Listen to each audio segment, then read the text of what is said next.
So welcome everybody. We're so glad that you joined us tonight. For tonight, this is going to be kind of a part 2 on the men panel. And so I'm excited that some of the men have come back and joined us, and I'll be adding the rest of the men as they join us throughout the evening.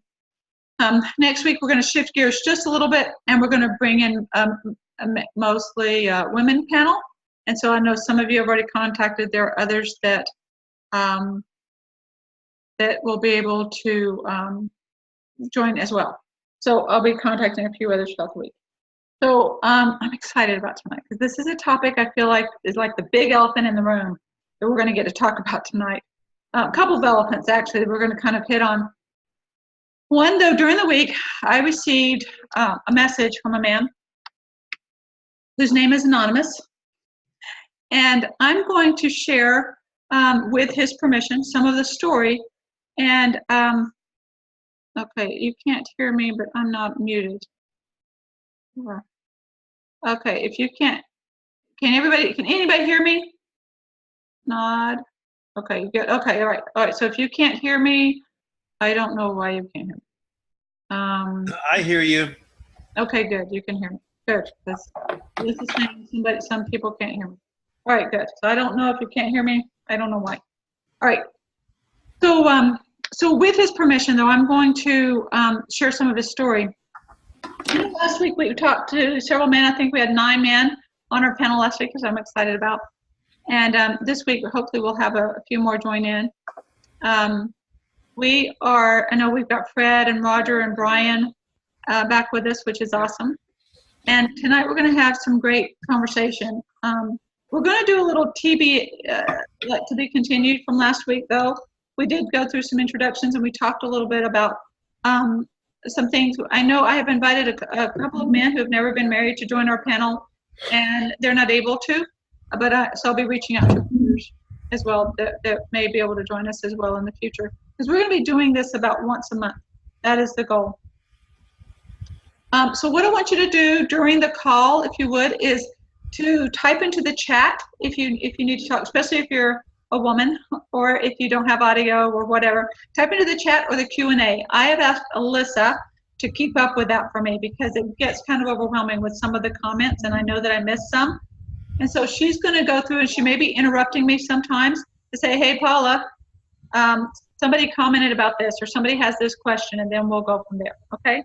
So please add your questions to the Q&A or to the chat box, whichever one you feel like is better or easier or whatever.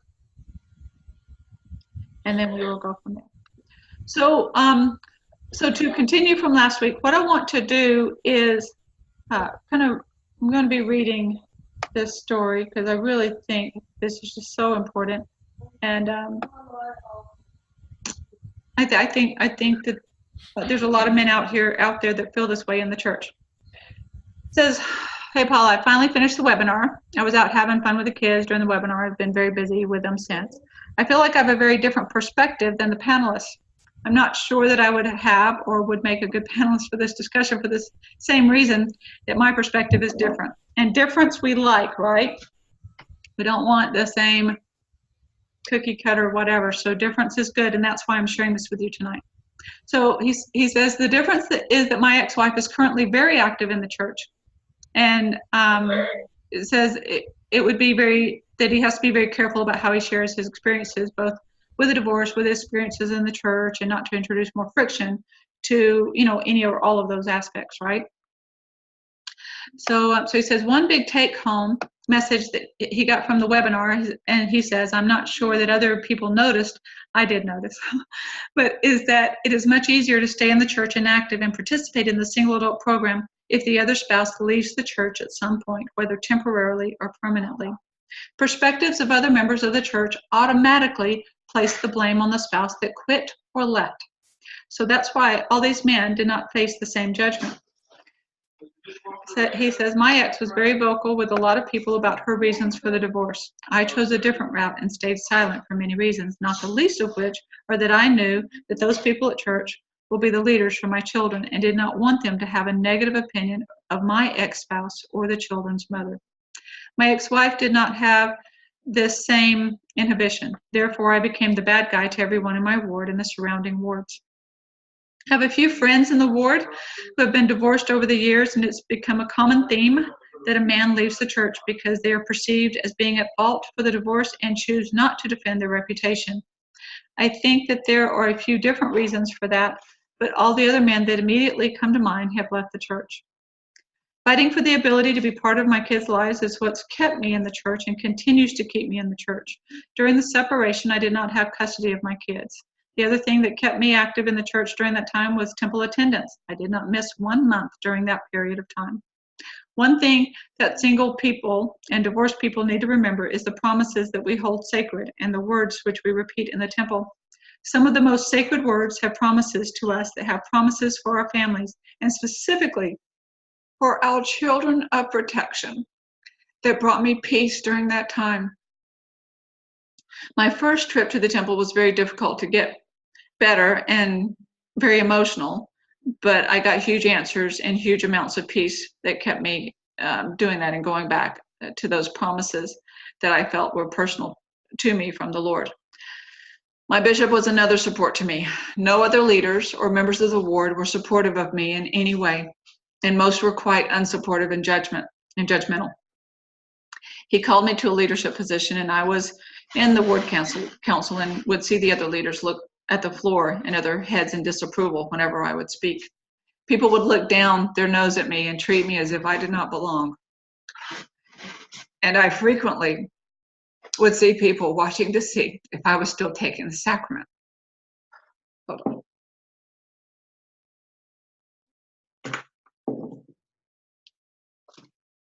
Remember that this is ward council, and at one point the only friend that I knew I had in the room was the bishop, that believed me and thought I was not a terrible person.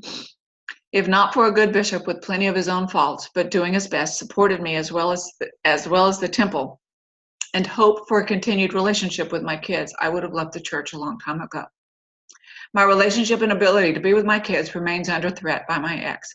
I've been released from my calling, and I'm not particularly enjoying the calling I'm in now for reasons that I don't necessarily need to go into, but I'm not afraid of. If she gets custody, the kids, she could move away. And he says, I'm not sure that he would stay in the church, at least not around here. Part of the reason that I stay active for the kids is because I want them to know that their father has a testimony. My priesthood and the ability to use it to bless them. People, I've read this story. I just thought I could get through it without crying. Sorry. My priesthood and the ability to use it to bless them, and my dependence on the Lord to protect them and help me to raise them in righteousness and to show a good example to them means everything to me. It is because of that that I show up for church every week and there face the judgment of people who have no idea about what happened or continues to happen between my ex and I and our children. The gossip has traveled to other states, and women who I have started talking to have changed their minds after hearing the gossip and decided not to speak with me anymore. This has happened at least on 4 occasions and at least in 3 states. None of them were women from my state. That leads me to a point about a single adult program. That leads me to a point about the single adult program that I wanted to speak to. Hold on, I went too far. One of the problems in the single adult program, and I'm very new to it, is gossip. I don't want this to hurt anyone's feelings, but I was at an activity recently and sat at a table where at least one person was discussed by multiple people about offenses that they have committed to the different people at the table. This person had also offended me in the past, and I had no interest in friendship with that person either. But I choose not to participate in the gossip. In hindsight, I feel bad for not stopping the conversation. Let me know. Let me see. In hindsight, I feel bad for not stopping in the conversation. Let me know that type of gossip is damaging to the church and to others and is a tool for the adversary. We in the church are a very tight-knit group, and the word travels far, and we need to be careful and respectful and supportive of everyone, even if they do not have their triggers pulled and act in ways that are not pleasant. We are all misfits and we're all broken, and none of us needs any more adversity than just being single in the church.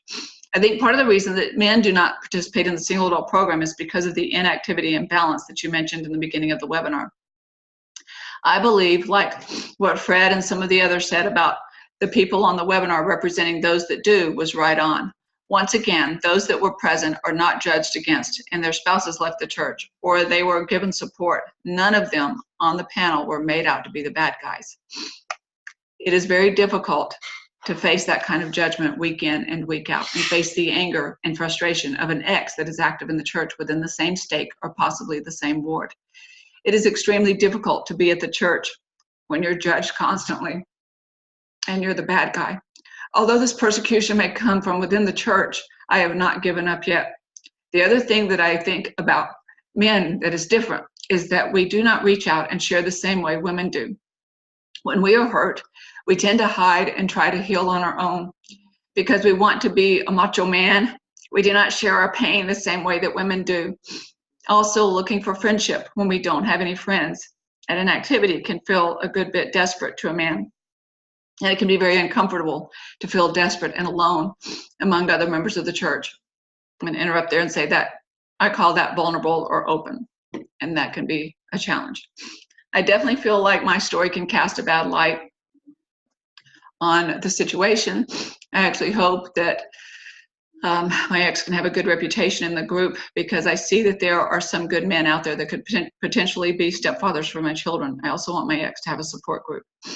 I have so many male friends who have been divorced and left the church. The more I think about it, the more come to mind, and I'm up to 6 or 7. A couple of them were at fault, but most were not. Yes, a couple of the ones who were at fault have come back to the church with other spouses and are active again.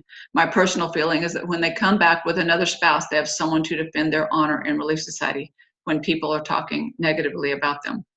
Men can be courageous and strong protectors, but they need women to protect their dignity and their self-respect. That is a man's weakness in his heart, is his heart. And if it is hurt, that man can become broken. What men in the church need, oh my goodness.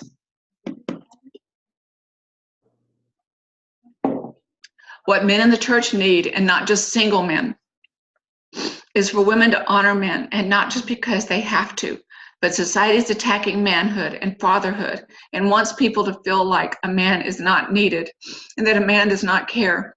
Men, above all other things, need to be needed. They need recognition for the sacrifices that they make, and not to be vilified as lazy pigs or video game playing, womanizing brutes. Perhaps the promise of protection for my kids was a personal one for me, just between me and the Lord, that I felt in the temple on the first visit. The other promises, though, are very direct and powerful. If you share that part, remind the people that their children are their posterity, and that the culminating blessings of the temple are promises about their posterity. I honestly wish I could move to a different region, but that's not possible because I share custody with my ex. That means that she'll always be close as long as the kids are around, and I will have to wait for others to realize if the gossip is true or not, and just keep moving forward if they don't. Men need to know that even though it's convenient for their exes and more comfortable for themselves and their exes, if they just go inactive, it's not good for their kids. That is the classic situation from which all the statistics of troubled children of divorce come from. There's a great recent conference talk about the importance of fathers' activity as well. And he goes on to say, I'd love to hear if there'd be an interest in a single dad's meetup group for activities like attending sporting events, arcades, bowling, laser tag with the kids. Okay, I'm going to need to decompose, and while I do that, I'd like for you guys to kind of take the floor and talk. Share your thoughts, share your feelings. What came to mind while you heard that? One word.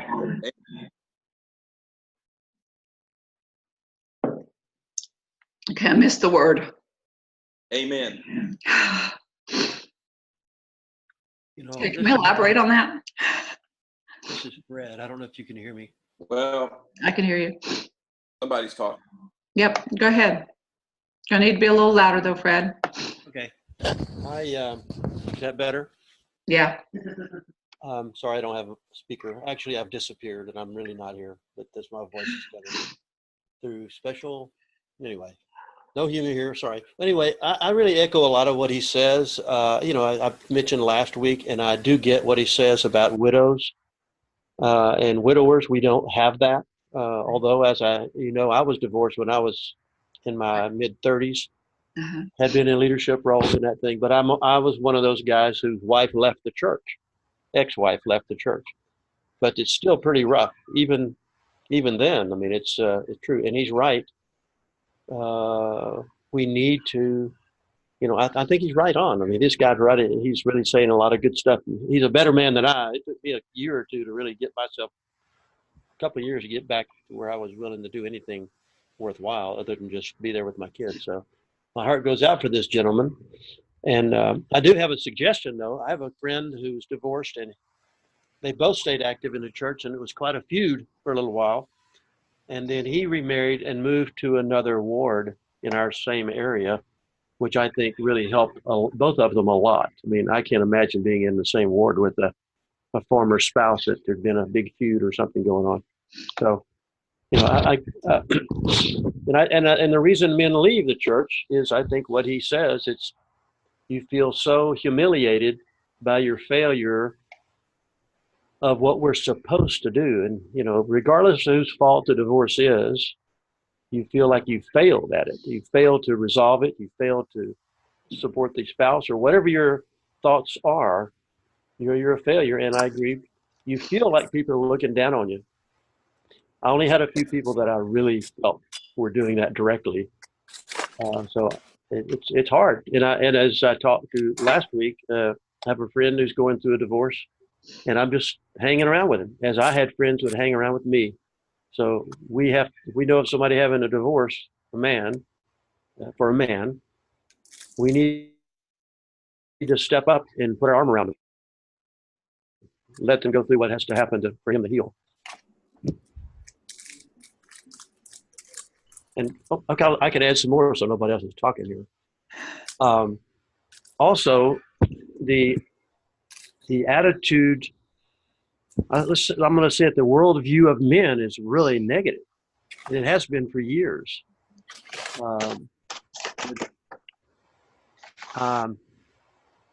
I hear it a little bit in the church, but not too much. But like he was saying, there's a definite attitude towards men. We're bad, and we're the cause of all the problems, and we're not needed. How many times we heard we don't need it. We don't need him around. And so that's pretty humiliating to a guy. Really hammers on the ego. So I don't know any other solution other than you have to just endure, I guess. What are y'all's thoughts, other men? I'd like to jump in on that, Fred.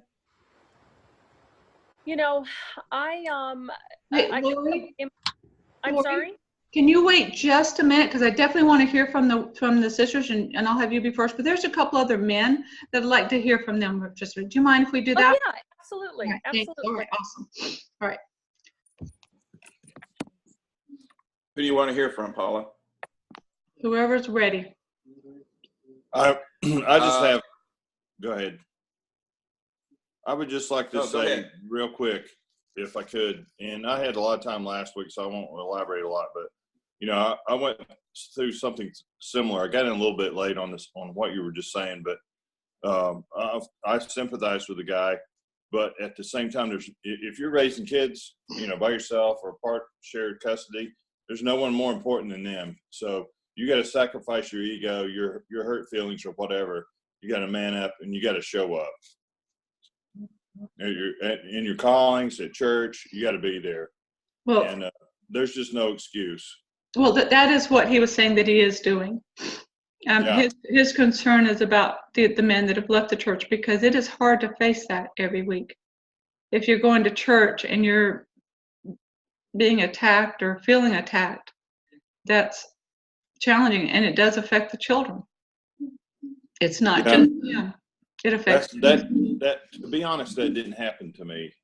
I can't say that, but there's always rumblings, at least for a little while. And I shared this last week, until the word's out, and then things kind of settle down, But even if you're in the wrong, you still got to be there. And I know we don't see those guys or hear those guys, those men in the church. A lot of times I've phone taught them before and begged them to come back and done everything that we could to get reactivate them. Some of them don't ever come back, some do. That's just the way it works. It's tough. And I'll close with that. No problem. All right, Roger.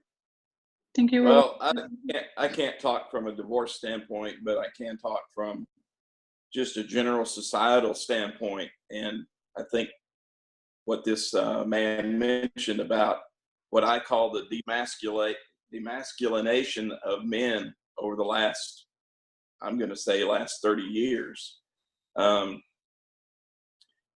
We're being minimalized, and it's part of the overall effort to tear apart the family.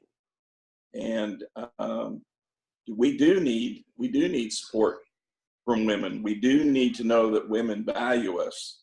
And that's pretty much all I have to say. I mean, it's just society being torn apart. It's just another tear another rip in the fabric of our being. Thank you.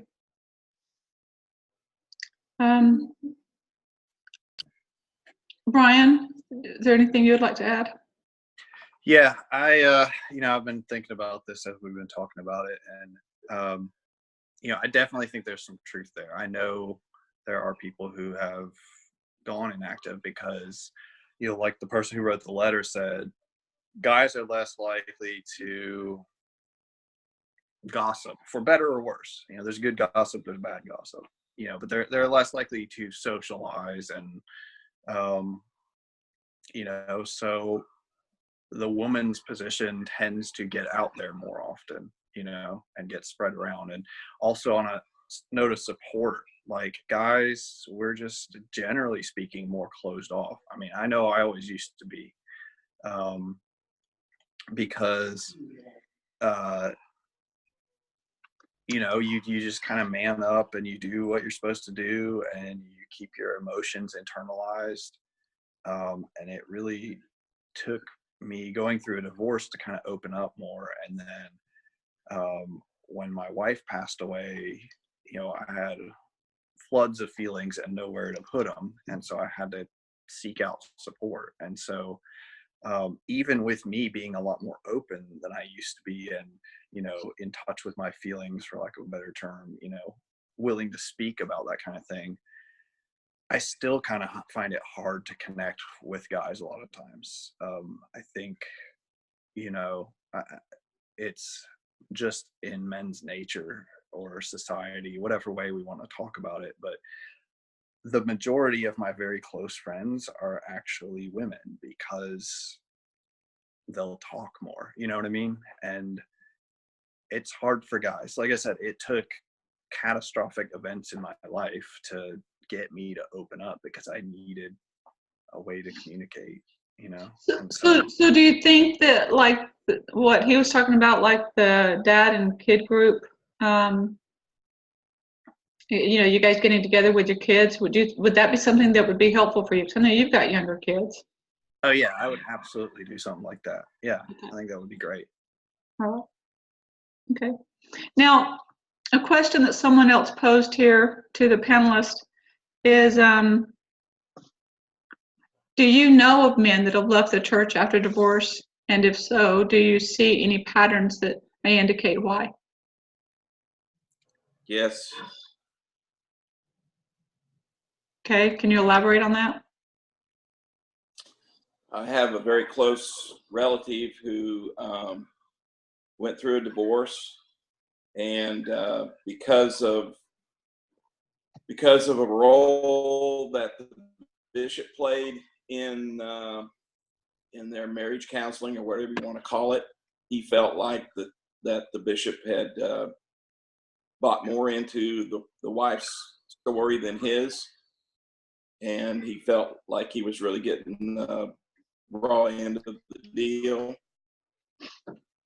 And this is a guy who went on a mission, was an Eagle Scout, checked all the boxes, very successful professionally, and he just said, I don't need this.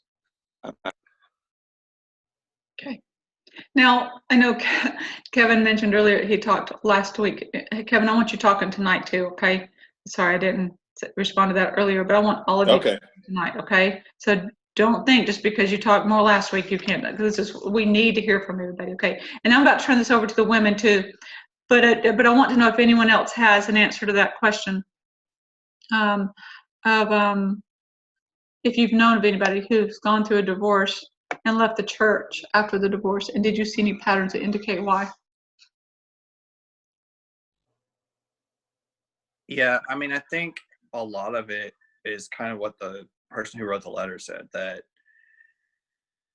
you know, in the a lot of times when you're married, you have a lot of the same friends in common. And when a divorce happens, people feel like they have to choose sides, you know, not because they even want to, but because it's awkward to talk to one person and then go back and talk to the other one, and you're trying not to get in the middle of things. And women just have that support system. And I don't want to say it's all the time, because I've also heard, you know, of times and divorces of people that I know of that, you know, where there was addiction or abuse, things like that. And because the man was perceived as, you know, being a stand-up leader in the ward and things like that, that the woman wasn't believed. So it works both ways. But I'd say in more cases, because men kind of stay more silent and internalize things more, you know, if there's two sides to the story, one is getting spread more than the other, you know. Okay. And I love how you brought up the point that we tend to take sides. I mean, think about this. We are generally, you know, in our society as a whole, we do tend to take sides, one or the other. We don't tend to cheer for the same team on a football team or any sports team, right? We usually choose a side. That's in a lot of ways, sadly, that's human nature. That not only do we do that with sports, but we also do that with people. All right, another question, and this is going to be more for the women. And then also, Lori, I want to hear from you as well, or anybody else that wants to talk. And then we're going to move on to other topics. But here's a question that's asked: would women speak to a man that wants to open up if that man was considered to be the bad guy in the divorce? Perhaps those guys don't have women or men to talk to.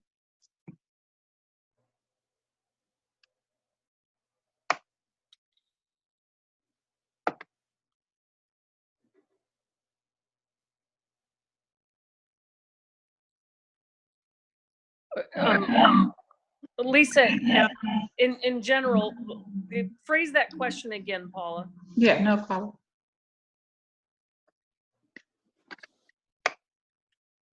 Would women speak to a man that wants to open up, even if that man was considered to be the bad guy in the divorce? Perhaps those guys don't have women or men to talk to. So would you, as a woman, speak to the man who was the guy who was the bad guy in the divorce? Well, it kind of goes back to a little something that the gentleman said in the letter, as well as Brian, right? And even Roger, that it depends on, like, when you say the man is perceived as the bad guy. Well, the only way that a woman would perceive that guy as the bad guy is through gossip. Yep. Right? If you don't really know that person.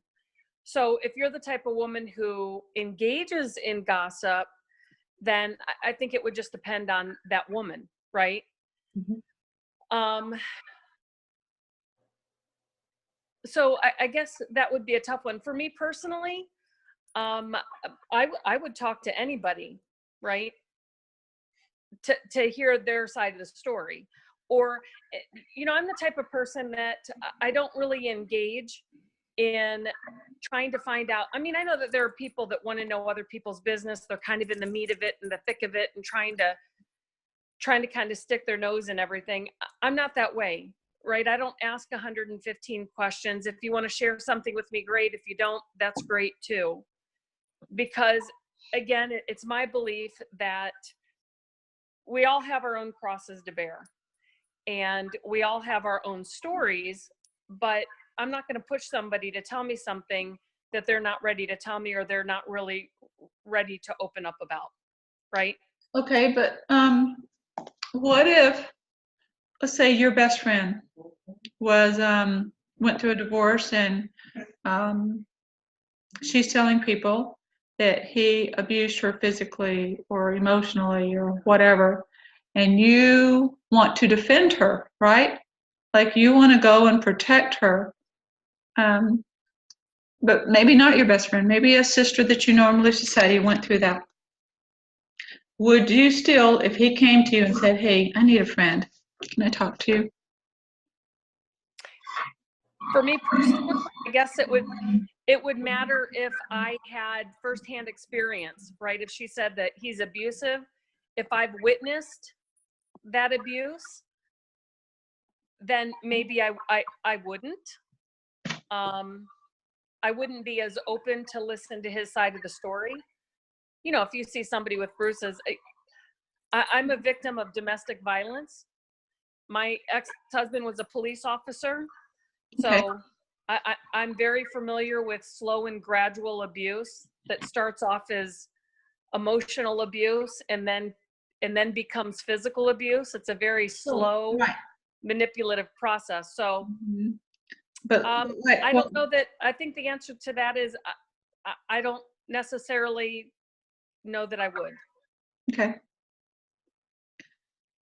All right. There are a few. Oh, go ahead.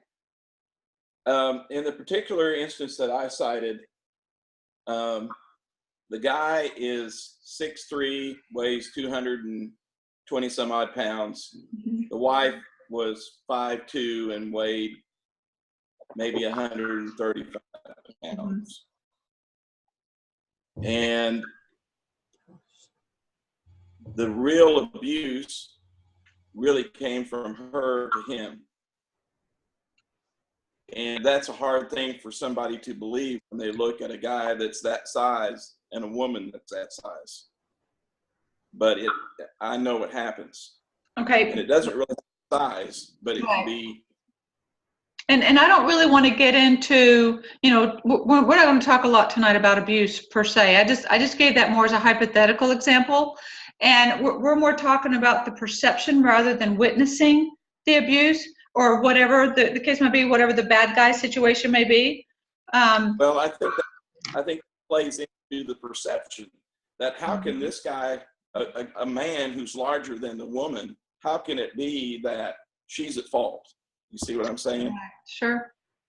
And Roger, I would agree with you on that portion of it, only because I've also experienced that. I am very familiar with a man who is a police officer that his wife used to physically abuse him. And it was hard for him to come out and share that with anybody, because who would ever believe that a police officer, a male police officer, would have a wife who was and I apologize. I apologize. I misspoke. Okay. She was the police officer and she used to abuse her husband. So it's much harder for a man to admit that he's being abused by a woman. I have a coworker last year that just went through a divorce. His wife was the abuser. And it's very hard for men to speak up because it's so humiliating. And most people don't believe you. Culturally, social norms have driven that. Okay, Mary? Well, I think that if someone has the courage to reach out, you should try to help them, but I think we should be cautious. So perhaps as a single person, you would meet them in some place that maybe not public, but someplace where it's not going to start other gossip. And I might even bring someone with me that another lady with me to get some feedback, because you want to be in a position where you're not being irrational, because we can be more emotional. And so sometimes we can get into a concept that we're all of a sudden realizing, maybe we were mistaken or something like that. I mean, I'm not into gossip, but sometimes you just hear things anyway. or you know somebody, you go, oh my gosh, that's terrible. And so you can get that misconception about somebody. But I would be very careful as a single lady to go and jump into some situation without someone else there. But I would want to help them in any way I could. And if I'm not the person to help them, once we find out what's going on a little bit, you might, touch base with some other people. But I think it's real important we stop with the gossip, but love everybody. I had one lady in my ward that she said she treated every priesthood holder with respect. And even if he wasn't a particularly good priesthood holder, just like sometimes I'm not a particularly good lady, you still treat people with respect and kindness, even if they did mess up. I think that you have to give them a chance to work through it. We all mess up, we all mix up. So maybe there was one situation where he just didn't handle these situations correctly and he's trying to get better. There's even being able to direct them to counseling and stuff. And if they don't feel comfortable with their ministering group that's with them, Okay. You might be able to. I'm going to interrupt you right there because we're just kind of going off track there just a little bit. We're always talking, well, not really always, but I generally will recommend counseling or talking to somebody else. But the question was more that as a woman, if you had heard that he was the bad guy in the divorce, would you still be a friend to him? Would you still talk to him? Somebody else says here, I know a guy who went through that too, and he left the church. His wife is half the size, but he was stabbed and had his nose broken by his wife. But she told people that he was abusive and a womanizer, and she got support from the women in the ward. So a lot of times in a divorce, it is kind of a he said, she said, right? I respect the man that sent me his story because he wants to protect her. It's a woman that is going around talking about him in a negative way, and he wants to protect her and his children, which I think is kind of cool. I have a lot of respect for him. But anyway, so just know that while it's really easy, or easier, not really easy, but easier, if one of the spouses leave the church to stay active in the church with your kids, there's a lot of men. When I invited them to be on our panel, said, Paula, I don't want to share what I've done, what I've got going on here, what's in my life publicly. This man, though, at least shared a story and allowed me to share his story. There are a lot of men, and this is why I started this, the man panel anyway, not the webinar, but just why I started the man panel, because I've known of so many men that have left the church because of, them being perceived as the bad guy, whether they are or not. And gossip is horrible and can ruin so many lives. And I know the importance of needing to talk after you've been through a bad experience. After you've been through a divorce, after you've been through a traumatic experience, it is important that you talk. But who you talk to is also important. I know I've shared that I went through a few years of counseling. I had to do that. I called them my paid friend because it was somebody that I knew wasn't going to go out of that office, but I could go in and get it all out. And I needed that. And sometimes I think that's the best way to go, but it's not generally for everybody. But the best way to go is not ruining the reputation of someone else, no matter what they did. Now, I'm not going to say that I've been perfect about that. I can tell you now, my last husband, I did not help his reputation. That's okay. Because people needed to know. And it was more to protect others. So anyway, at this point, but still though, even now, I'm not going to do it. I'm not going to say anything. If he wants to be rebaptized, more power to him. It's like I've just learned through the years, it was better to to remain as positive as possible, because it does affect your kids' self-esteem. It does. Even if you think it doesn't, it does. What you say, especially around your children, matters. I knew raising 4 sons that what I said about their father, they would internalize and think it was them. So I made sure after, again, therapy, that we would talk about good things. Now, I'm not saying that all their self-esteems are perfect, but they're so much better than they could have been. And they're confident and good men. So it's important. I really echo what you're saying about not saying bad. This has been many years ago for me, 30-something years ago. But, you know, I really agree with you 100%. Regardless of what the other spouse has done or didn't do or whatever, you know, we don't want to criticize them in front of our children. A very close relative of mine did just the opposite. And I used to tell her, I said, you know, you're hitting on their dad. And you shouldn't do that. I know he's a scoundrel, whatever, but you just can't do that, because like you said, that's their dad or their mom, and you just can't do it. And I try, and I didn't do it. I just refused to discuss it. Even they would ask me things about things, and I would say, well, you don't have to ask your mom about that. And I just think it's a very wise counsel you're giving there, Paula. Yeah, it's really important to protect the kids in so many ways, and not use them as pawns, not use them as whatever. You know, I share a lot. My kids were raised fatherless because of choices that he made, and they missed out on having a dad. Now, I would love to go back and change that, because, you know, I mean, they're great men. Don't get me wrong, but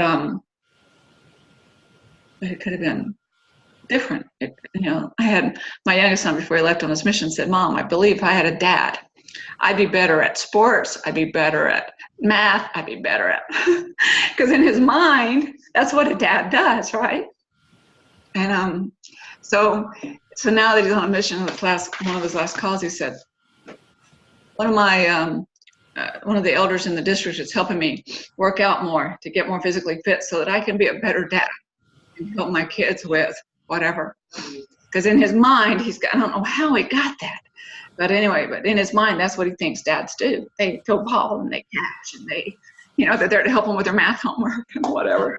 So anyway, it's kind of cool when you are able. Now, I don't know. Again, I don't know how he got that perception. Maybe TV shows or something. I don't know. But anyway, He didn't know me.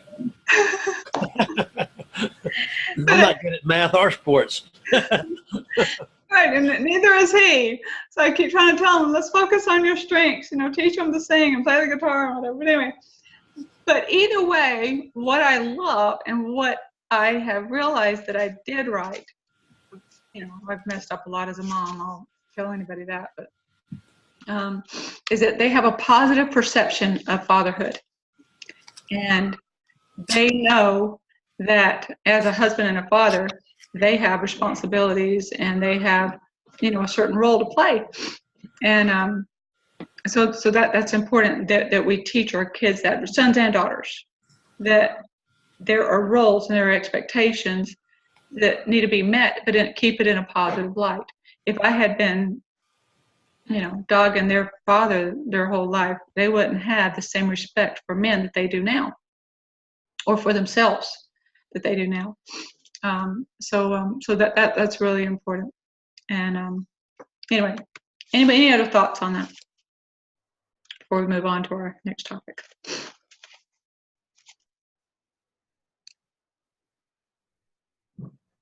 Any of the women want to come on and talk, or? Okay, we got Gwen.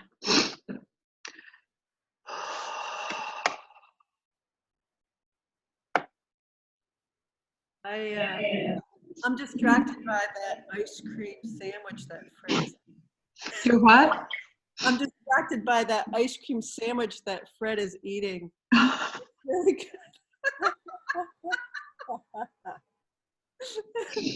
No one That's told my me. second one already. I love ice cream. That's why I'm so Well, trim. is there enough to go around? That's a long drive. I'm sure there'll be enough if you can get here in time. But I may have they'll maybe all be eaten by the time you get here. We'll pick some up on the way.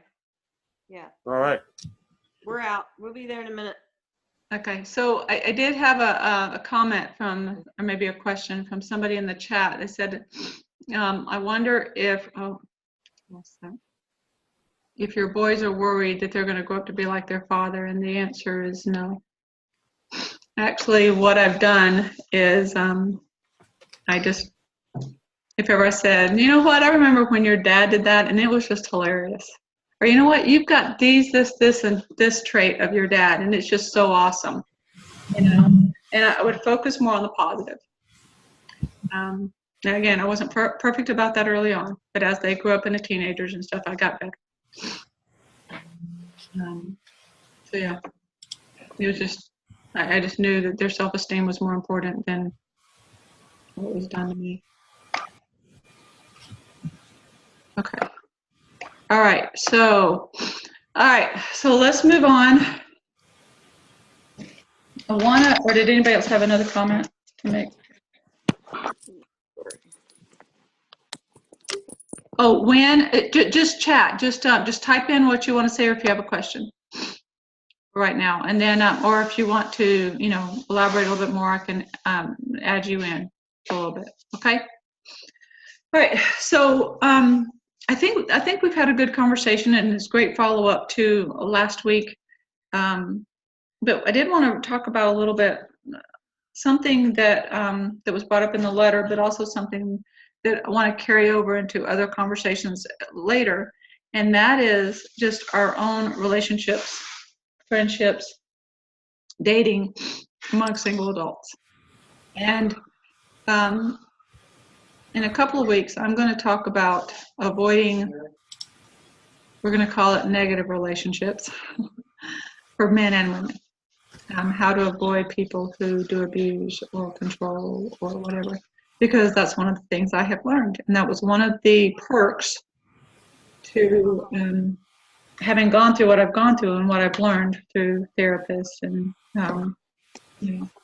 other research I've done and other things to be able to share with you. So I'll take that on in a couple of weeks. I'm not doing that tonight. Tonight I just want to talk about in general of developing relationships and friendships and dating. There are so many different aspects to developing relationships. There are also a lot of barriers to it, shall we say. And when I did the survey, one of the number one reasons people don't date to remarry is fear.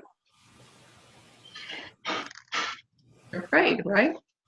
They're afraid of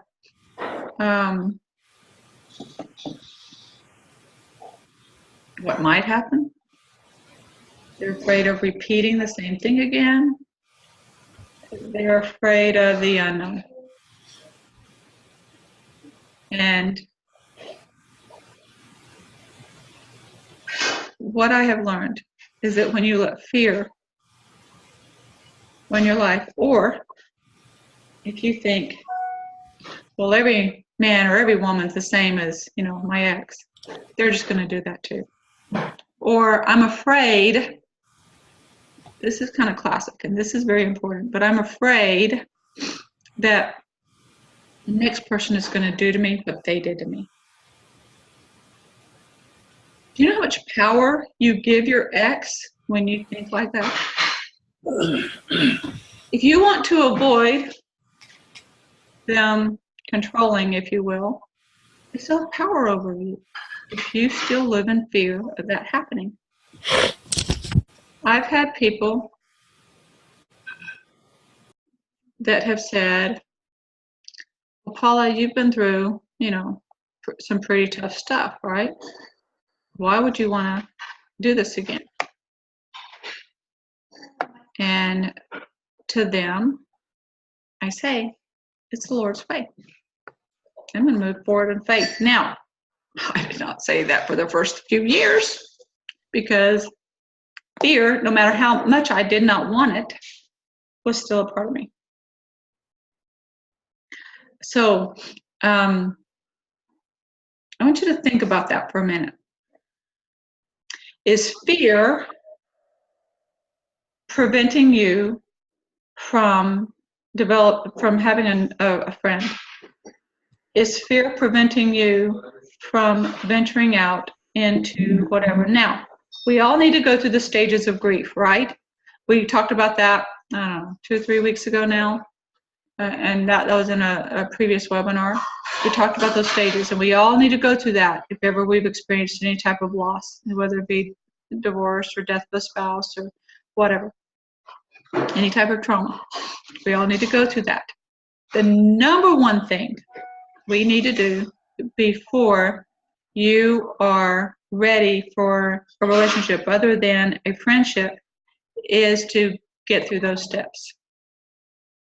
If you have not gotten through those steps, and please be honest with yourself, if you've not gotten through those steps, then you're going to project what happened to you in the past onto the next person, and you will not have a healthy relationship.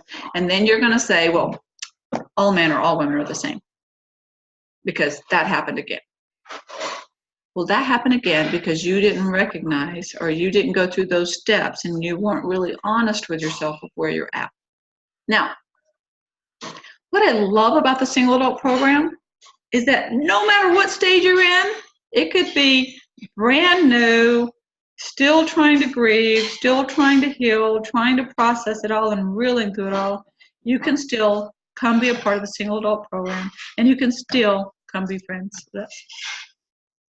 I needed that when I was first single, and it helped me so much. I still treasure those friendships that I had early on. It was so important to me. I needed those people, because if nothing else, they knew what it felt like to be single. They didn't know what it felt like to have gone through what I just went through. Nobody did, thankfully, and I hope nobody ever does. But sadly, I met a few people along the way that had gone through what I went through or worse. And I was able to help, and I realized there was a purpose to what I went through. But in developing these friendships, it is important that you try not to rush into or feel desperate for or feel so, I've got to have this now. Because I have seen in my 10.5 years of being single, people rush into divorce and then a couple of years later be right back in it. And you can think, but the Lord told me, or I felt inspired, or I felt this was an answer to a prayer, or whatever. And that's fine. Definitely you want to act on that. I'm not going to trump the Lord. Definitely follow the Spirit, okay? By all means, follow the Spirit. But I'm going to tell you that most of the leaders would agree with me that one date is not enough to decide whether or not to marry somebody. They've all the research that I have done and all the reading I have done from the former prophets, apostles, and other leaders have all said you need to take your time. And it's not like you need to treat this like you're going shopping and you're just filling up your cart with, well, I want this and I want that and I want the other and I got to have all this. Make friends with anybody and everybody. The power of atonement is so real. So no matter who you are, no matter what they've gone through, no matter whatever, it is definitely important that that we be friends. And I know you'll hear me say this a lot. You'll probably hear me say this so much you'll be sick of it. But approach single adult program like a big group of friends, like your support system. That's what they're for. That's really what it's really about. Now, there are other perks to it, don't get me wrong, but there are so many things that you can learn. In the comments here, I have somebody that says, I have found that the single adults are so much less judgmental than the rest of the members. They all have been through some very difficult things and are much more understanding. Very, very true. I have felt the same way. Wynn says, I've learned and had made a conscious decision years ago. If I hide because of past hurt, I eliminate any chance I have of getting the future I want.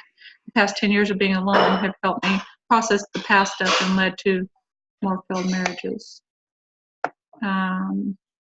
Dale says every act of advancing a relationship, especially proposing or accepting a proposal of marriage, is an act of faith, a blind leap of faith.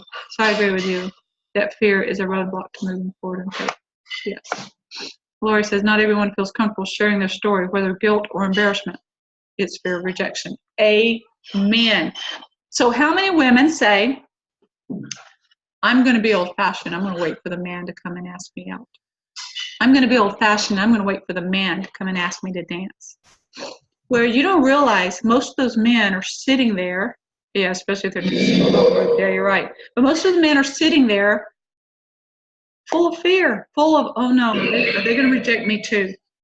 And how many times I've even been sitting by someone, they're like, no, I'm not going to dance. And I'm like,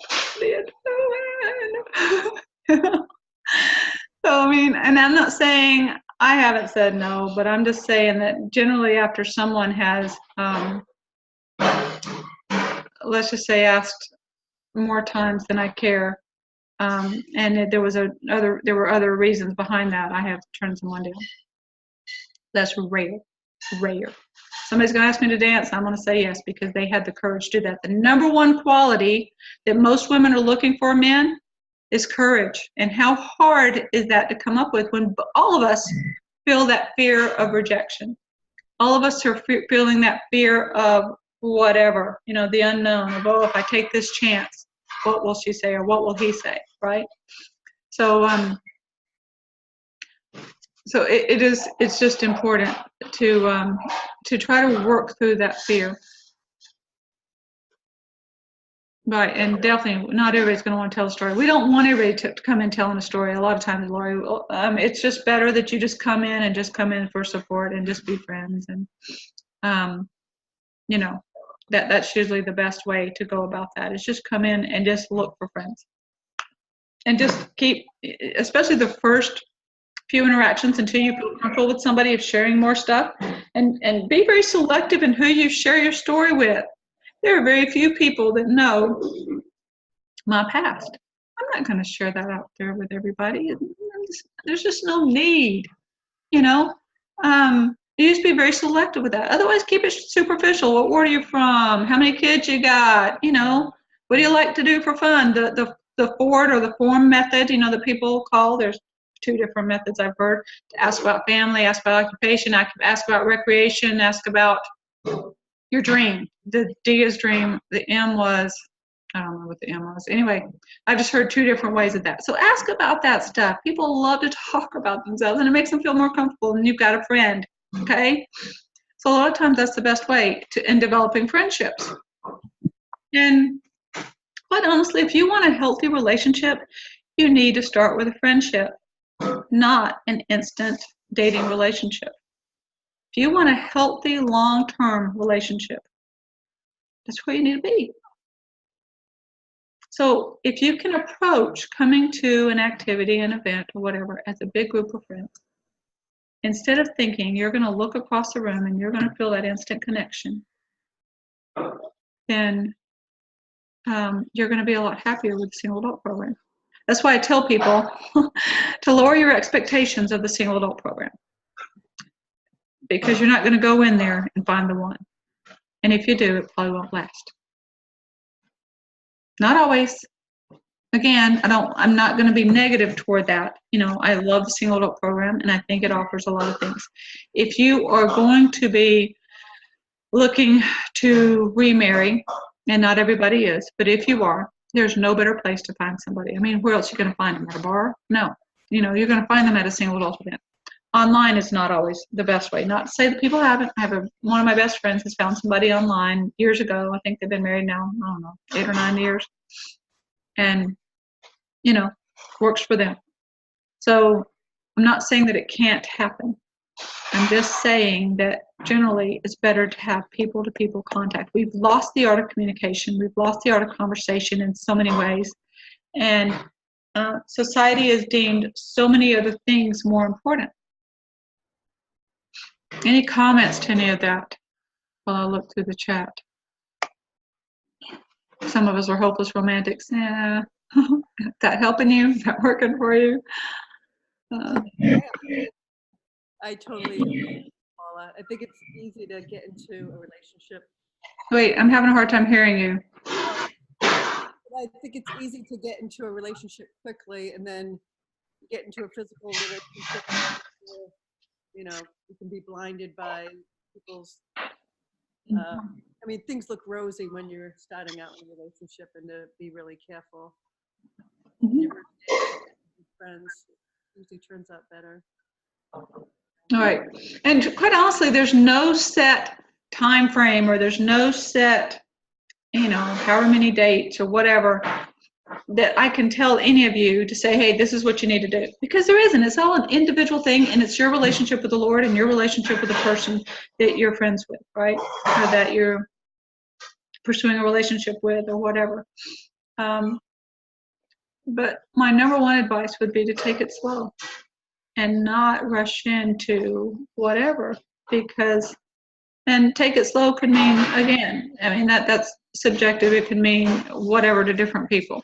Slow could be, a month, slow could be 6 months, slow could be a year. It depends on whatever, definitely just go about it in prayer and whatever you feel like is best for you and the relationships that you have. Someone here says, the first single adult dance I went to, I hid in the shadows by the wall, but it didn't take long until a woman asked me to dance. Once she got me out on the dance floor, I was spotted. I was asked to dance almost every slow song after that. It took a few activities to go and find friends at a dance and relax and enjoy things more, because the first dance I thought I was going to find a date or get some digits, like when I was in my teens and 20s. And a lot of people do have that perspective, and that's why a lot of times it's harder for them to come to a dance. I know here I try to just recommend for people to come with somebody so that they're not walking in there by themselves. And then also just treat it like a big group of friends. Just walk in with a big group of friends, and it's the pressure's off most of the time. Not always, because you still have some anxiety in there. I'm not going to deny that. I've just been doing this for so long. It's just like, it's what I do. But I don't know. Okay, so I want to hear from other people. What are your thoughts on this? So I've got a couple thoughts. Okay. First off, kind of elaborating on your point a minute ago, as far as, you can ask guys to dance and all that. My thought on that is always, they're as afraid of you as you are of them. I mean, everybody has those fears of rejection, of, the unknown. So on both sides, if you see somebody you want to dance with, go ask. The worst that happens is they say no, Mm-hmm. And then on the larger dating thing, I'll share a personal experience. After my wife passed away, of course, I had a lot of grief and things to process and heal. And, I did a lot of work on myself and got to a place where I felt like I was healed, started dating, dated for a while, took breaks on and off. And then this past summer, I was actually in a pretty serious relationship with somebody, and,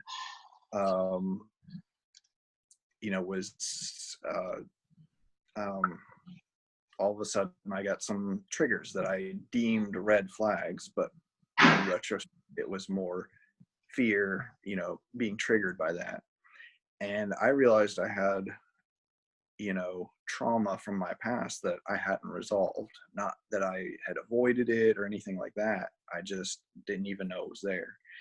And so, I've gone back and had therapy, and there's a relationship skills group that I go to that we talk about, triggers and how to handle them and what they are, and boundaries and attachment in relationships and all those kind of things to, learn more about that. And that I've found that has been really helpful. And the point of that whole story is, to be in a healthy relationship, you have to be healthy yourself.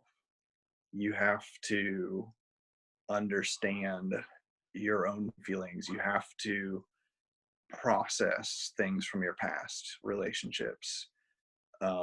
to a point where you are able to move forward and be in a healthy relationship. And when something comes up and somebody does something that's like something your ex did, you have to be able to process that and say, no, that doesn't mean that they're my ex, and here's why I'm feeling this way, and be able to communicate that, things like that.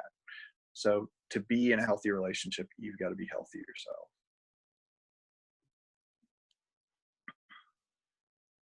So that's really what I wanted to share. Awesome. Thank you so much. All right. Anyone else have any thoughts?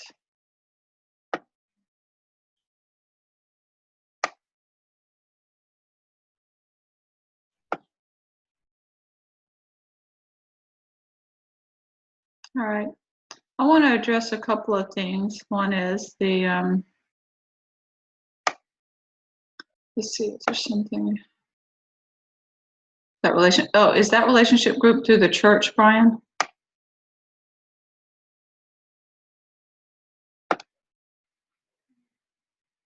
Brian Kellogg? Oh, wait, you're muted. I sure am.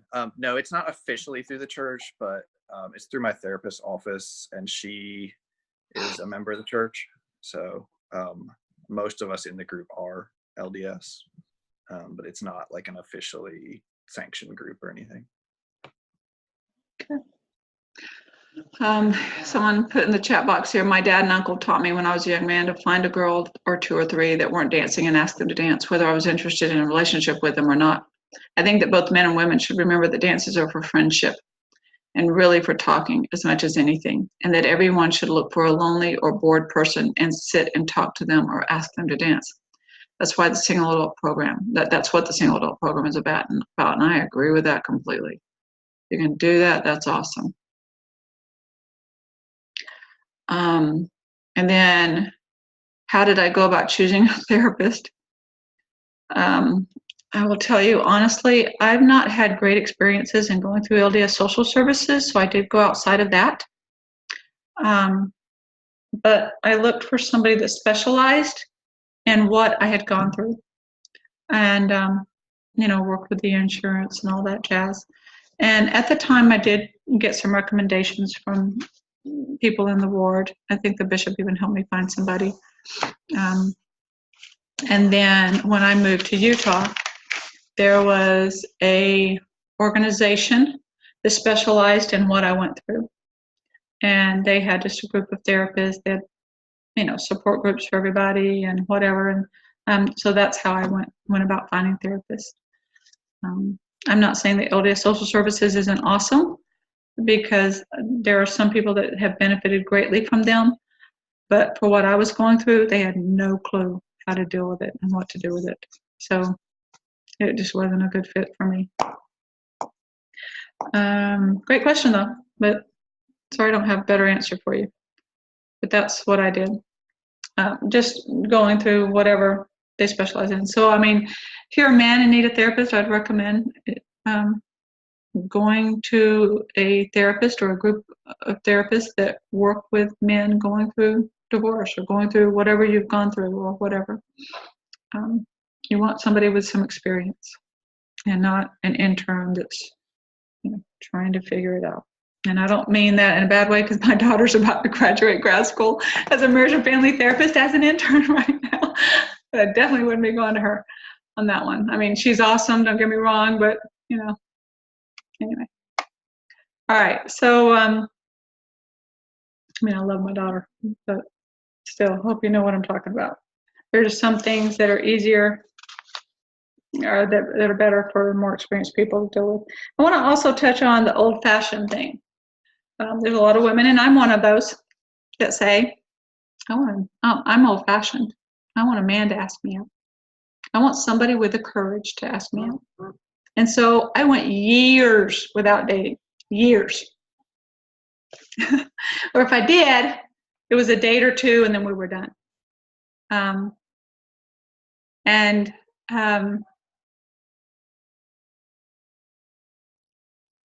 What I learned through the years is old-fashioned doesn't mean sitting around and waiting for them. What it means, and ladies and even men, I'd like you to look up after we're done here, Matthew Hussey, Hussey. He has a video out about old-fashioned women. It's just a couple of minutes, whatever. He's one of the relationship people that I like to learn from. He's not a member of the church, so I would not recommend all of his videos because there's some cussing in there, and I'm not a big fan of that. But anyway, there's in one of them he talks about how women say, well, I'm old-fashioned and I'm going to wait for them. Well, in the olden days, that's not what women did. What they did is if they saw a man that they liked, they would generally walk in front of them and maybe even across the street and drop something, like a handkerchief. Okay? And then the man would go, oh, she just dropped her handkerchief. Oh, miss, you dropped your handkerchief. Let me get that to you. Oh, you're so sweet for giving me my handkerchief back. Oh, so sweet. Well, my name is, what's your name? Was that old-fashioned? Not in the way that that we think about it today, right? When Vogel did say that Matthew Hussey promotes other things that are not church standards, and I completely agree. You say, take that for what it's worth. I just said I learned some things from him. I'm not saying everything that he advises I use, because I don't. But I've learned some things. And this was very educational for me, okay? So I want to pass this on. So let's take that to a modern day experience. And let's say we're at a dance, okay? Again, there to make friends or whatever, but let's just say there's a man you're interested in, and maybe you want to talk to, whatever, get to know a little bit better, right? And maybe you bring in a sweater. Okay, I got a sweater on, right? So be like, maybe you're going to take the sweater off, go, whatever. You're going to leave it on the back of a chair and go, hey, can you watch this for me? Okay, it's on the back of the chair. Can you watch that for me? I'm going to go get me a drink. What's he doing? He just got your attention. Okay? You're watching, guys, I'm telling you a secret. So if I do this, you better talk to me. It's okay. Anyway, so this is just a modern day approach, just an example. So a sweater on the back of the chair. Can you watch this for me? I'm gonna go grab a drink. And you're gonna go grab a drink. And then you're gonna come back. Say, hey, thanks for watching that for me. This seat taken, by the way, somebody's sitting here, so they need to take it. You're going to go sit down and you're going to talk to him. And you're going to show a little interest. And you're going to, whatever. Maybe in getting to know him, you're thinking, hey, this is a cool guy. Say, hey, we'll see you next month. You don't want to say, hey, here's my number, give me a call. Don't do that. That's too forward. Okay? Way too forward. You just want to talk to him and you want to show interest in him. And you want to, maybe if he's sharing a joke, laugh at a joke, whatever. And it helps them feel less fearful. Am I right, guys? Does that help? Yes. It may even help you feel a little bit more confident in talking to her. And she's showing more interest. Now, is that your version of old-fashioned? Nope. It wasn't mine. But it has helped.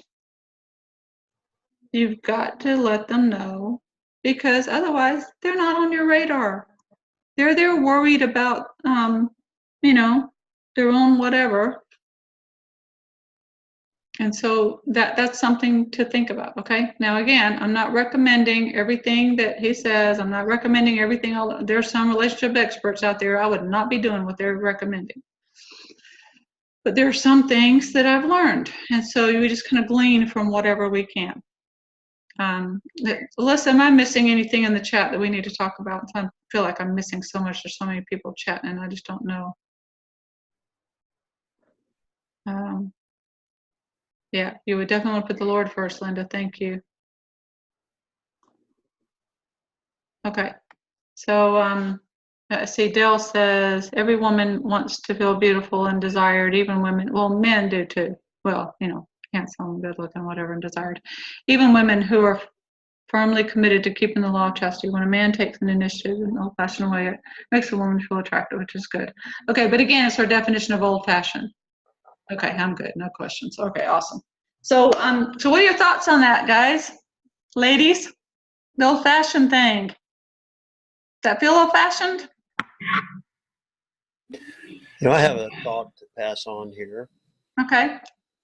My therapist told me that I should go, if I see somebody new that I'm interested in, I should go right then and say hello or visit or something, because she may leave because it's very uncomfortable to be there for her, probably. And she may never come back. So I don't know if that means, telling the guys something. If you see somebody you're interested in, just talk to them. You should go do it and not wait around, because they may be gone any minute. So that's whatever. Word for the wise. We're giving advice here, right? Yes, that's what I want. I would add, Paula, let's admit it. A lot of us guys are clueless. Well, I wasn't going to say it that way. Let's I just said be we open. need to be in their radar. Let's just admit it. Get it out on the table. Speak for yourself, Roger. You guys are hilarious. So anyway, ladies, how would that feel to you? Well, I'm a little conflicted by that, simply because, in my generation of being that you're not that, don't be that forward, right? Don't, I don't know, because I've had one gentleman tell me that I was too independent, that men do not like independent women. Okay, can I interrupt you there? Mm-hmm. Because I have been told the same thing. I've been told I intimidate men. That's exactly. I'm too strong. I'm too whatever. I've been told I'm too a lot of things, right? And that it makes men feel unwanted and unneeded, and men need to feel needed. But what I have learned is that it wasn't that I was too whatever. And you're not either, Lori. What I've learned is that the man that felt that way was not in a place of being healed from his past relationships, and was not the man for me, because I have to have in my life, when I'm dating, a man that is strong, not like controlling and not like whatever, but somebody that has a strong enough personality that we can have a conversation and we can have it calmly and to disagree on something and be fine, but not feel threatened by that. That makes sense? So, yeah, most definitely. And in my situation, my explanation to that is I think that, and let's face it, in some of the conversation that we've had tonight, and some of the questions that you've asked, is perception is reality, right? A lot of what we're talking about tonight is perception. It's the perception of how you view things. It's your own life experience. For me, I was married, I got divorced. I got married again. My husband passes away, and now I'm a single mom of 4 children. mm-hmm. So it's not something that I thought of myself thinking, oh my gosh, at 48 years old, this is really where I wanted to be in life, as being a single mom raising 4 children by myself. So for me, it's a matter of, this is the way life worked out. I have no choice but to be independent. I have no choice but to be able to know how to fix the door, or how to fix things around the house, or figure out finances. You do what you have to do to survive and to be a good role model for your children. Do I want to be taken care of? No, not really. I mean, I understand, and I believe in the fact that, when you're in a relationship, it's an equal relationship, but I believe that God intended for the man to be the head of a household, and that if there is a decision that needs to be made, that the man should make that decision for his family. I know that there are some women that would disagree with that, but in my circumstances, it's different.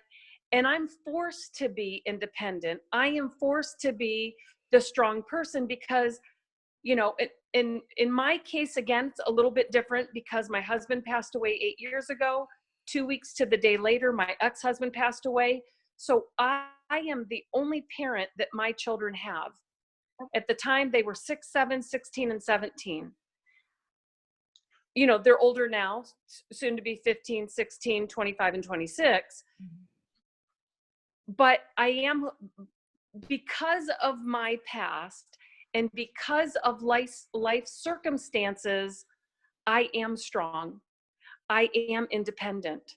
I am a survivor of being, so I don't know how else not to do that, right? It's not that I don't value a man, but I can't honestly say that I need a man. I want a man in my life, but I don't need one. And that's actually a healthy place to be. So, Laura, let me interrupt you there real quick. Do any of you men have a response to that? Yeah, I will say. oh, go ahead. No, you go ahead, Brian. Okay. No, I was gonna say, you know, I think it just depends on the guy. Like, my late wife, she was a physician assistant and a pharmacist. She had 2 bachelor's degrees and a doctorate, and I just have a bachelor's. You know, I could have been very intimidated, but I think women who take initiative and better themselves and handle their business, you know, that's very attractive to me, you know. I would much rather that than somebody waiting around to be rescued, you know. But on the other hand, you know, there's a line between that and between having this attitude that I don't need a man, you know, like, if you're gonna be in my life, like, you're just gonna have to work around me, kind of thing. So I mean, I think there is a line there, but in general, no, like, that's very attractive. Like, I want somebody who knows how to, you know, do their finances and how to, you know, take care of things. You know, men do want to be needed. Absolutely, we do. But that doesn't necessarily mean like we have to be needed to mow the lawn and fix the sink and things like that. You know, like, I think in today's day and age, you know, things are a lot more fluid. Like, you know, the guy can be the one that does the cooking, you know, or the guy can be the one who's helping with the kids more often. You know, it just depends on all the situations. But overall, you know, I don't think, like, for me personally, I don't think a woman's, you know, independence in that kind of area, you know, it's not intimidating to me or anything. So Yeah, I'm not intimidated by women like that, or whatever. My late wife was an executive with an insurance company in Atlanta before we married, and she managed all of our finances and all of our investments and everything, and it certainly didn't intimidate me. Right. So my point with that, though, is just that there are some men and women that just have different personalities that don't gel well together, and that's okay. That's for somebody else, okay? But it doesn't mean that there's nobody there for you. Now, I will tell you this, that, and me, and maybe, and I'm going to share this mainly because there are other women that do this that I've seen, and I had to learn this. So, and going through what I went through, I became mama bear. Those claws would come out, right? I was very protective of my kids. I was very like me against the world kind of thing. And it got to a point where my walls were up so high that it became a joke that if any man was going to get me, they would have to come with a big old tool belt and a bulldozer and whatever to break down those walls. I had a chip on my shoulder. I was like, yeah, I dare you. Come on, see if you can do that. And what I learned, thankfully I had some really good friends that would talk to me and be kind of straight with me and go, Paula, you know, you just come across a little too hard, a little too whatever. And I learned, and it didn't happen overnight, but I learned I had to create kind of a softer edge, if you will, to be more feminine. There are feminine qualities about each of us, and there are masculine qualities about each of us. The masculine is more that leadership, it's more that independence, it's more that let's take charge kind of thing, right? Of traditional roles. The feminine, like Brian says, maybe the cooking or the cleaning or the nurturing or that kind of thing, right? Well, I learned I had a lot of the leadership, take charge, and this is my way, and this is what I'm doing.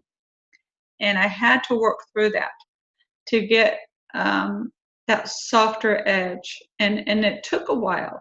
I started dressing a little differently. I did different things with, the way I looked, the way I presented myself or whatever, and the way I felt about myself, the way I talked, the way I communicated. And again, it took time to be able to overcome the anger or the rage or whatever that was inside. It's gone. It's just not even there.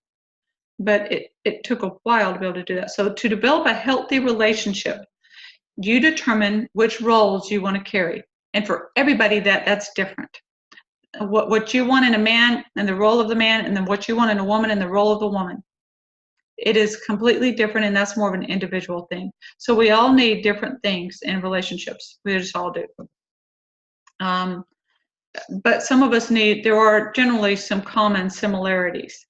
Like when I talk about the 5 things that I believe everybody must agree on. It's not just me, though. It came from the leaders of the church, and it's really mainly from the Family Proclamation. And that's really important, that we go through that. There are questions that aren't being asked for some people before they get married. There are questions that must be asked. There are topics that must be talked about before you go into a dating relationship, but especially before you were to pursue that into a serious relationship or to get married. So that's very, very, very important. My goal is to have a healthy relationship. And I'm not saying I'm perfect at it. I'm not. But I'm definitely giving the best I've got. And that's all I expect in return. I'm not expecting, a perfect man. I'm so far from perfect. Why would I expect that? And then the same thing from the others. One of the more common comments we got from the survey too was that from men was that women expect too much, like they want the man to be perfect. And then on the other side, we got women saying that most men want a perfect woman or somebody much younger or somebody, whatever. And again, I think that comes from their own experience and their own perceptions of what men and women want. A lot of people come to me and they ask me for advice. And the number one thing that I tell people is to wait for the Lord's timing. I turned 40 the year that I was separated. So I went a decade, and I'm still in it, being single. I'm in my next decade, okay? And that wasn't easy, but I needed that time. And I definitely did not think I would be turning 50 and still be single. But I did. Had birthday since then. But that's okay. It's just, you've got to wait on the Lord's timing, and you've got to let Him help you become the person that He wants you to be, and developing the relationships that He wants you to develop. Some you need to be in just to learn from. Some you need to be in because that's the one that He led you to. Whatever your thoughts, feelings, and inspirations are, that's where you need to be. But when you go into a single adult event, please, please, please go into that expecting a friend, expecting friendships.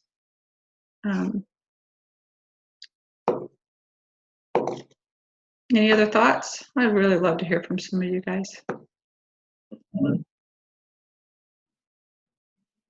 Oh.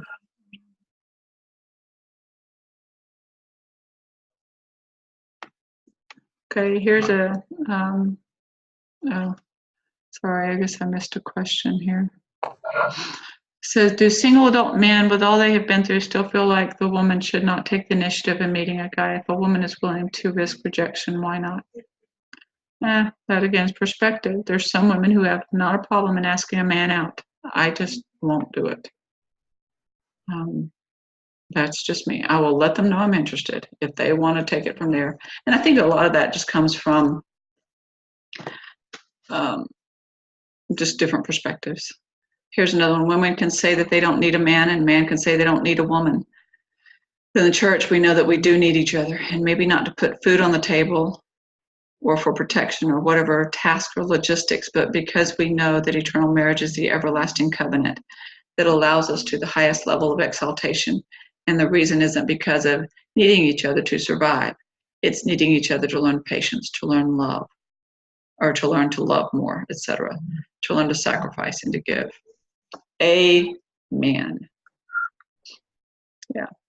I know I've used that same phrase that Lori used. I don't really need a man. I want a man in my life.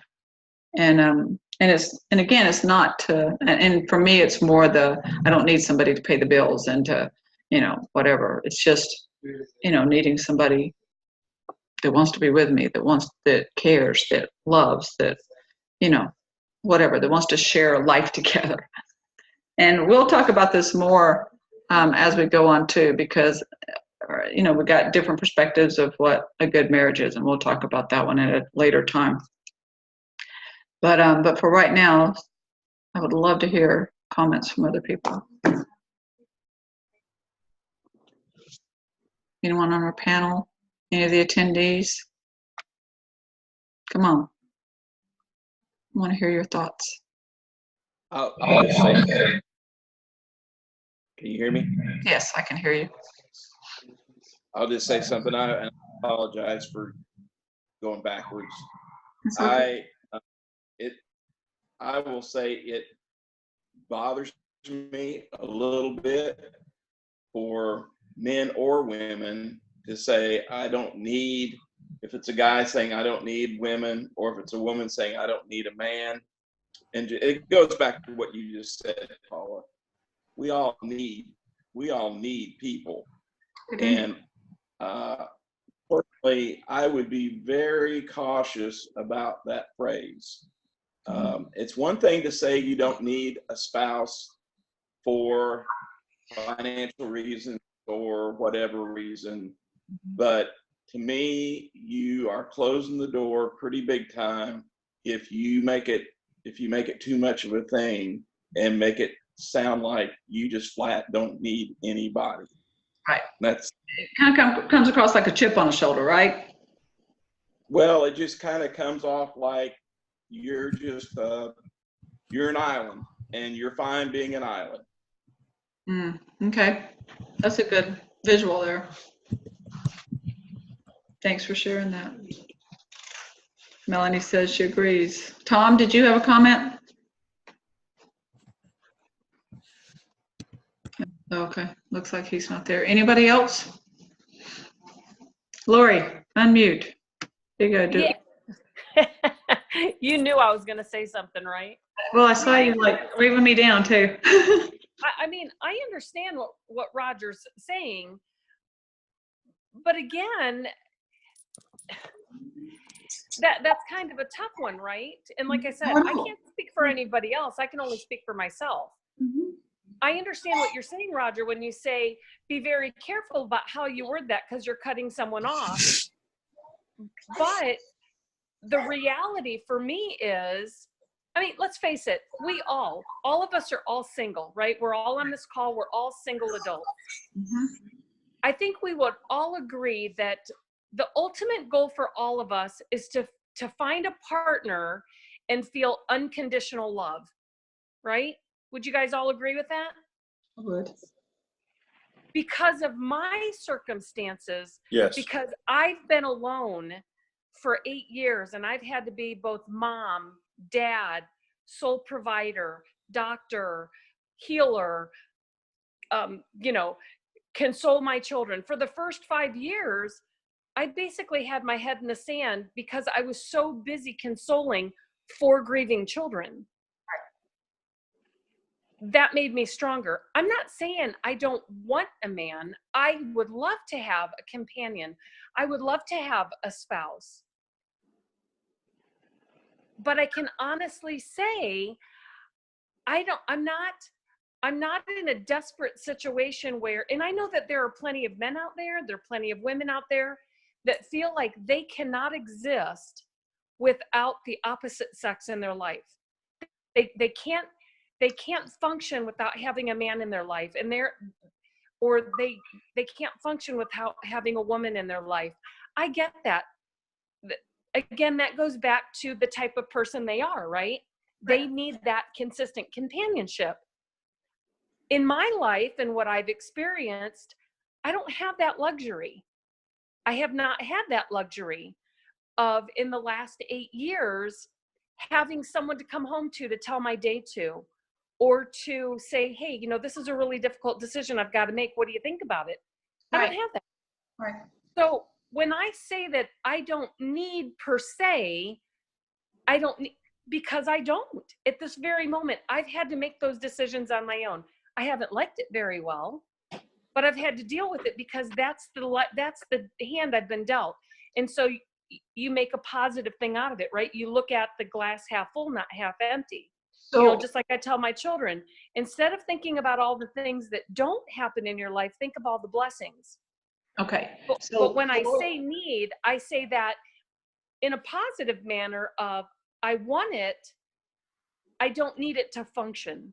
So your perspective and definition of need, per se, is different, I think, from what Roger was communicating, and what somebody in the comments made as well in the chat. I love what you're saying and how you were able to, what do you call that? Clarify that. So I'm and if I may, one more thing I'd Yeah. like to add, Paula, I apologize, is I have a sister that's 11 months older than I am. She and I have talked as well because, we came from the same family background in growing up. Is she has had to learn with her third marriage, and we talk about this a lot, she's had to learn how to relinquish control of saying to her husband, oh, can you do this for me? Not that she can't do it herself, but it's kind of going back to something that Brian said earlier. I know that men want to feel needed, right? So as an independent woman, being able to let go of, instead of doing it yourself, allowing someone to do it for you. or maybe even with you.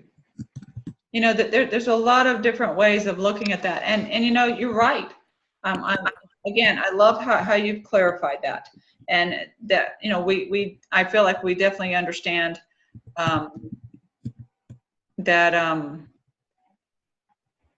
I think we all understand what your perspective is, and I appreciate you sharing that with us. Okay, I'm not going to be able to get to everybody in the chat. Sorry.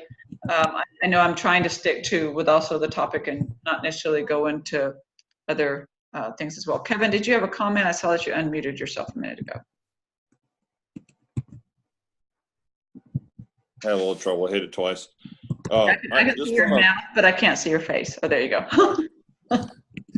My brother, and it's very common nowadays, and he's not a member of the church. He raised a stepdaughter from the time she was about 6-7 years old, and he did a pretty good job. But his wife wouldn't really give him, like you say, Lori. I think it was you who said that really wouldn't relinquish any control for him to be a parent.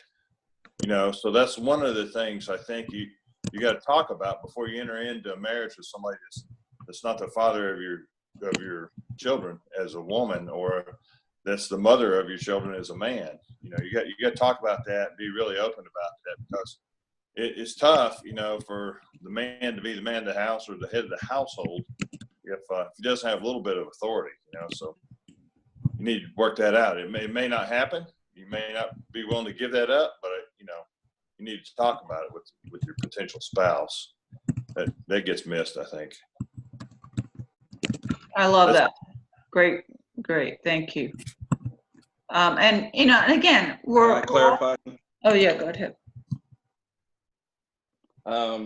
I understand where Lori's coming from. Let me see if I can say this correctly. I understand we all have different circumstances. We all have had to deal with different life experiences. We have all grown in many different ways, many times in often unexpected ways. And we take on roles that we never expected we would have to take on. Where I was coming from is if just in general conversation as a man, if I heard a woman say the phrase, "I don't need a man," and I don't care what context it was in or anything like that, that's what I would pick up on. And I would pretty much assume at that point that there was no need or even effort to be made to approach that woman. Okay, Now, love it. Well, Roger, let me just, and then you can finish in a minute. So I've got Laurie's perspective here, and I've got your perspective here, right? So, and you're both right, because it's your perspective, and it's what you feel when you hear that, and it's also what she feels when she says that, when she feels like she needs to say that, right? Because I remember, I get both sides. Go ahead, Roger. well, and two, coming from my perspective, and I don't want to be selfish here. I don't want to sound like I'm unique, but my perspective, my experience, my wife was a cancer patient for 12 years, and my wife was sick for 12 years. And I know there are other men out there that can relate to this kind of situation.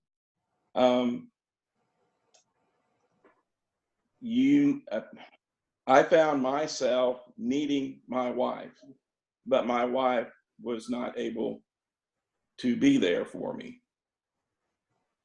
in a supportive role. And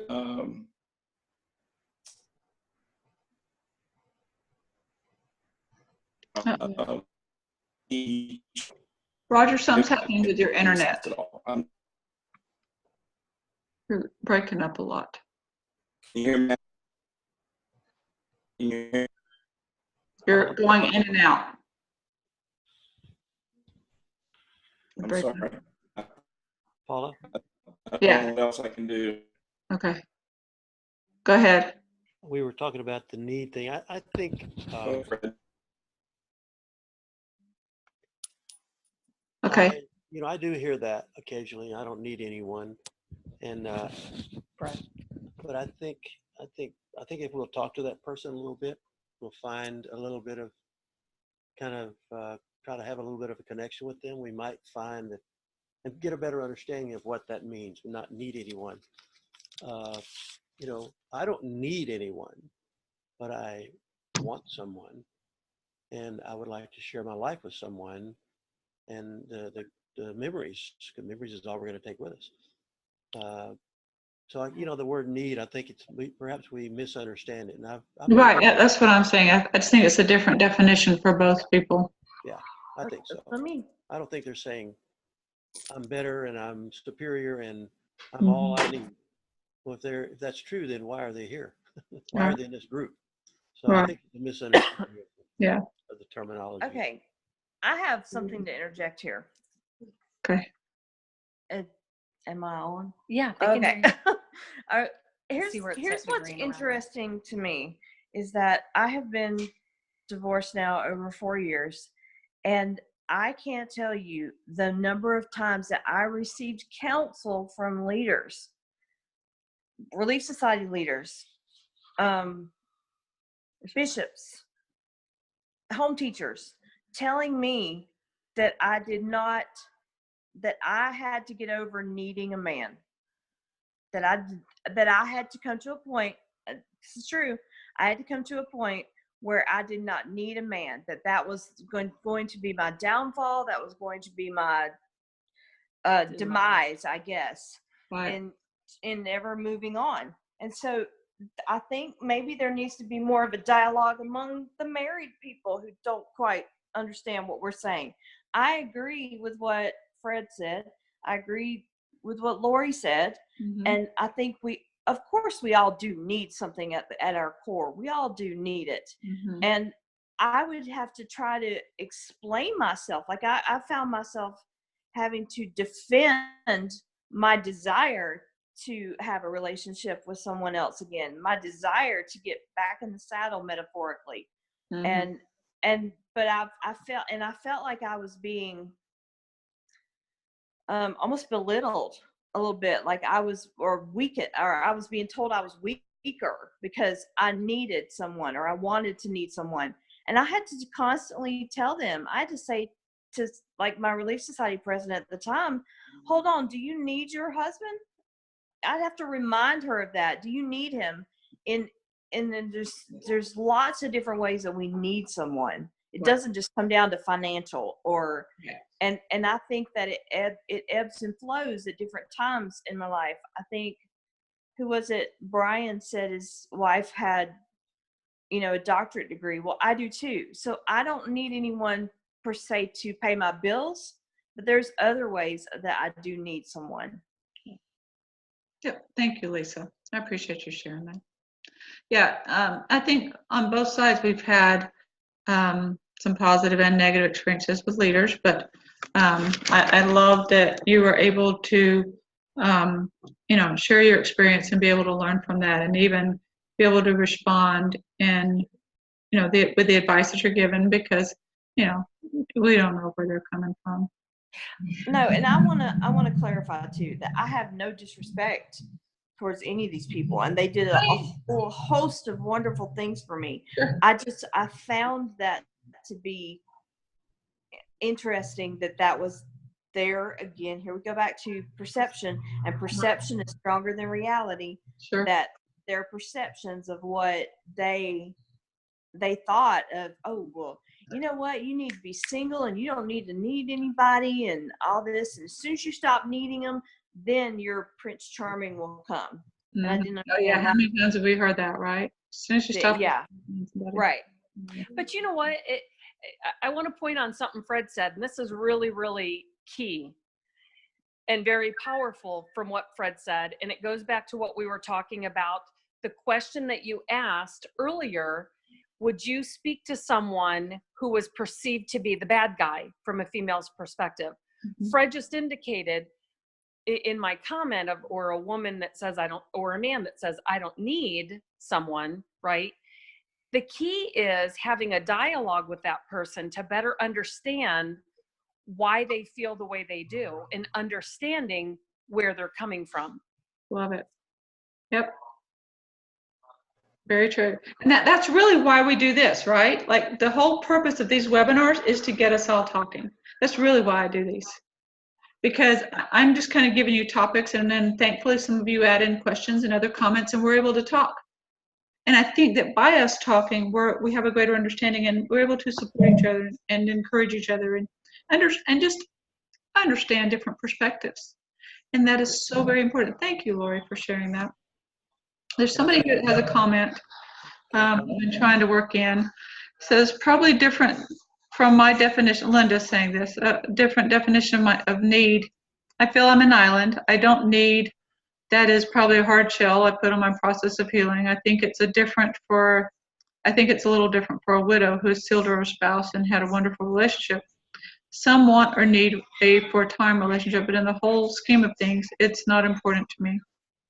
I seek to understand and I have friendships and to help in the singles program to help others find that eternal blessing and progression that we want to see all members come to realize and receive. Thank you for allowing me to listen.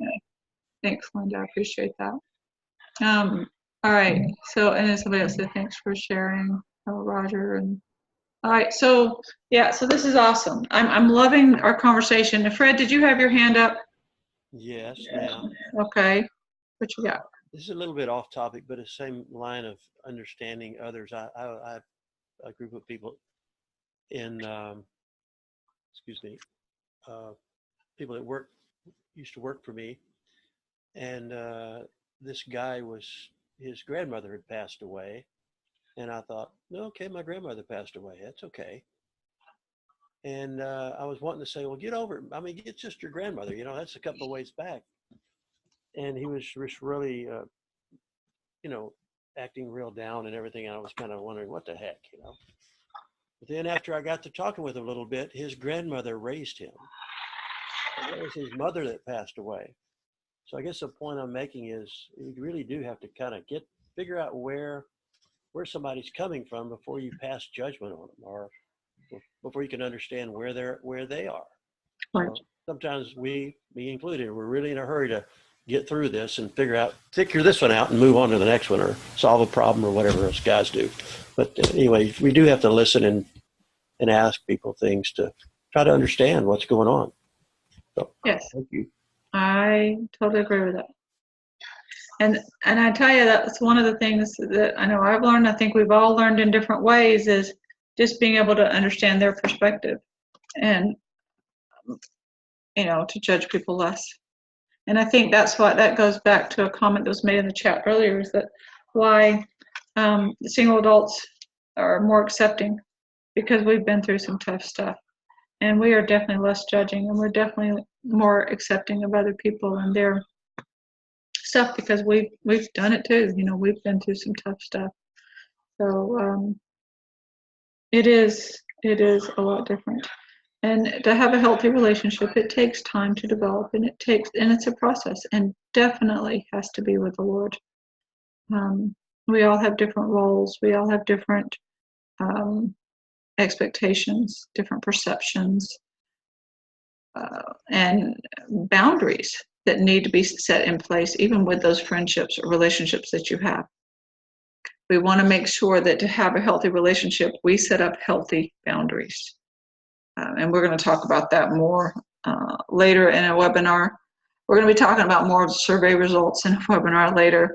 We're going to be having just ongoing conversations. So if anybody's wondering, the purpose of this webinar, it is to open up dialogue, for us to talk, for us to talk about some of the tough stuff, not necessarily personal experiences, but just tough stuff, you know, that we've been through, tough things to talk about, like we did tonight. And I love that. And I love that you guys are allowing yourself to be open.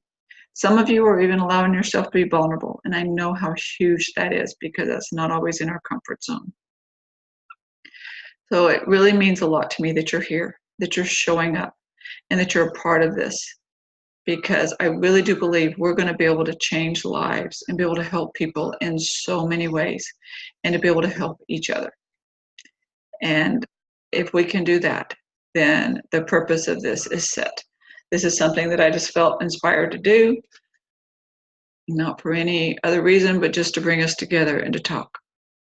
Because it's not something that we're necessarily able to do, or that we get to do when we show up at a dance, or we show up at a single adult event for whatever reason.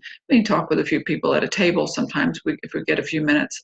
But to sit and talk about some of the tough topics while we're sitting in our own homes, comfortable, and are able to mute ourselves if we want to, or just listen and learn. Some of us, though, are able to, and feel so inspired, and I do appreciate that, to share your thoughts. It really means a lot. So thank you so much for being a part of this, and thank you for allowing yourself and allowing me to be able to be open and vulnerable and be able to discuss things. And as we go along, we'll learn more and become great friends, and be able to, to meet whatever need or purpose or whatever that the Lord has in mind for this, because I know that it's going to grow into whatever it was meant to do or be. So thank you. Now, next week will be March 10th, right? And we'll be back here same time. So Before we close, Paula, yeah. I just want to say something to Roger. Oh, go right ahead. Hey, Roger, love you, man. Bye, Lori. You know, like the commercial, love you, man, but you just can't have my beer. We don't need you. We don't need anybody. I just think. Oh, go ahead. Yeah. What'd you say, Roger? What, Roger? I said, I'll dance with you next time we're at an event together. There you go. Yeah. Saturday, be there. Temple Dinner Dance, Saturday in Atlanta. Saturday, but next time, whenever No, it's that okay. is. Oh, yeah, that's right. He's going out of town. He's got family. Okay, next time. And April 13th. There you go. Oh, Brian, are you still single? All right. But yeah, you guys are awesome. And you know, and it's okay that we don't always agree on things. It's totally okay. I just love how you guys were able to go back and forth and just talk about your own opinion. And that's okay. That's totally good. Because we don't always have to agree on everything. And I love that, you know, it's just a friendly chat, and that's a good thing. That's a healthy thing to do. And I wasn't close enough for him to poke my eyes out. You want me to do it? I'm right here. You guys are awesome. Hey, I want you guys to know, listen, Yeah. Lisa and I met at the singles activity last weekend. 1 week. Okay. We learned that we live in the same neighborhood. She's lived here for 3.5 years, and our neighborhood's not that big. And then Monday, we learned that we're actually kind of related, which is crazy. Yep. So You guys So are now awesome. besties. Yep. So if nothing else, it's going to bring two people together that live in the same neighborhood. That's Be friends. There you go. And we still have fun that night too. That's right. Right? All right. You guys are awesome. Love you, love Thanks, you. Paula. Thanks, right. y'all. We'll Have a great see you week. next week, okay? All right.